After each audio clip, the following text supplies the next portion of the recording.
ఆదినారాయణ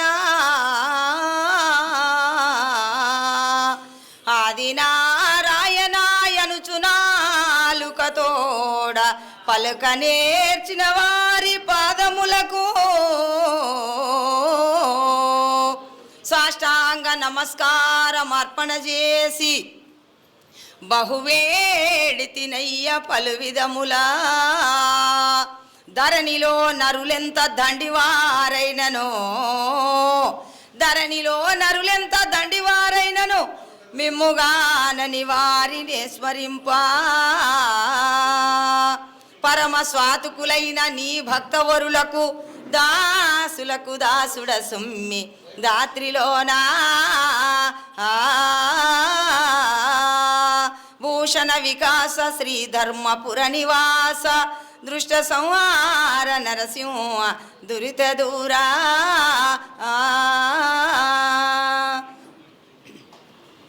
భ్రమరంబు చేబూని పచ్చ పురుగుని తెచ్చి తన గోటి అందుంచి ధనులు పోసి తన రూపమును చేసుకొని దాత్రిలో నున్నట్టి హవని లోపల గురువులైన వారు తన శిష్యునకు విద్య దారబోసి తనంతటి వారిని చేసి తారకము చూపి అతడే ఓ గురుమూర్తి ఓ నరుడుగాడటువంటి గురుడు దొరకగా ఓడు భూమిలోన గురుతుగనినా వేల గురువులు గలరు వ్యభిచారులు వీరు గురువులు గారు నీ భ్రాంతి పరులు సిద్ధప్ప రచయించ సిరులు వెలియ వినుడి మాయప్ప సిద్ధప్ప విహితుడప్ప కనుడి కరమప్ప కవి కుప్ప కనకమప్ప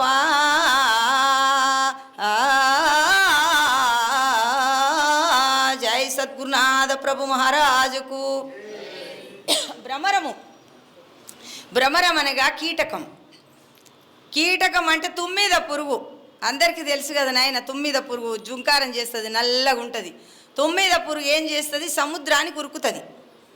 జుంకార నాదం చేసుకుంటా సముద్రానికి పోయి ఆ తామర పద్మాల మీద ఆలి 100 పద్మాల మీద ఆలితే ఒక్క బిందువు ఏంటిది, అది అమృతం. ఒక్క బిందువు అమృతం నోట్లో పట్టుకొని తంగెడి చెట్టు మీద పచ్చ పురుగు ఉంటుంది. ఆ పచ్చ పురుగుని ముళ్ళుంటుంది, దాని మూతికి ముళ్ళుతోని గుచ్చితే ఆ పురుగు నోరు తెరుస్తుంది. నోరు తెరిచినాక ఆ నోట్ల ఆ యొక్క అమృతం పోస్తుంది.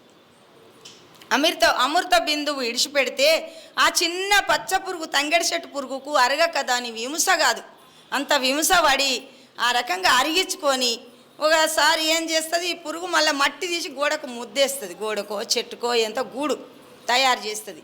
చేసి ఆ పచ్చ పురుగుని తీసుకొచ్చి నోరుతోటి అట్లే పట్టుకుపోయి అండ్ల పెడుతుంది. అండ్ల వేసి మూత పెట్టేస్తుంది.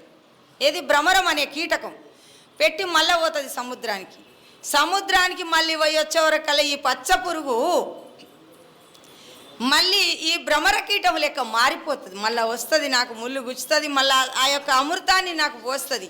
నా బాధ ఎవరికి చెప్పుకోవాలని చెప్పి ఈ యొక్క జుంకార నాదం తయారయ్యి అది కూడా గుయ్యమని తిరుగుకుంటా జుంకార నాదం చేసుకుంటా ఆ పురుగు ఆ కీటకం లెక్క ఆ భ్రమర కీటకం లెక్క మారుతుంది. అది వచ్చేవరకు, అది సముద్రానికి వచ్చేవరకల్లా చూస్తుంది. మళ్ళీ అది మూత తీసి చూస్తే పురుగు కాదు, పచ్చ పురుగు మారిపోయింది, తన రూపం చేసుకున్న తర్వాత అప్పుడబ్బా నా రూపం అయిందని సంతోషపడి ఆ పురుగు మళ్ళీ అక్కడి నుంచి తెచ్చినటువంటి ఆ అమృతాన్ని మళ్ళీ ఇడిచినాక బయటికి వెళ్ళి జుంకార నాదం చేస్తుంది. ఇంట్లో ఉంటే నన్ను అన్యాయంగా ఈ ముళ్ళుతోని గుచ్చి చంపుతుందని మళ్ళీ వెళ్తుంది. అందుకే గురువు గారు ఎట్లుండాలి, అందుకు సిద్ధప్ప వరకవి రాసిండు నాయన.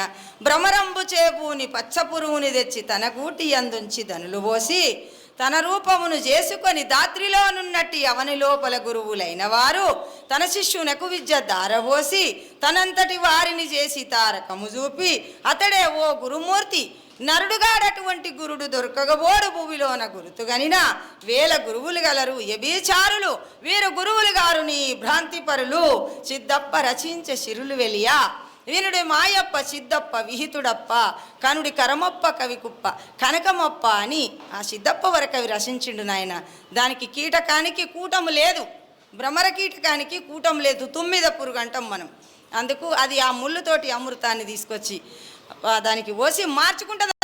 శిష్యుడు గురువు గారు కూడా శిష్యుని అలా ఆ రకంగా మార్చుకుంటాడు. అన్ని విద్యలు ధారపోసి అన్ని సాధనలు బోధించి అన్ని త్రివిధ దీక్షలు ఇచ్చి గురువు గారు శిష్యుని ఆ రకంగానే మరి తయారు చేసుకుంటాడు అనమాట. అందుకు ఆ భ్రమర కీటకు మీద రాసిండు సిద్ధప్ప వరకవి. అట్లాంటిది గురువు, ఇట్లాంటి శిష్యుడని. అందుకు ఎక్కడ దొరకరు అలాంటి శిష్యుడు. అందుకు సిద్ధప్ప వరకవి చాలా గొప్ప పద్యాలు.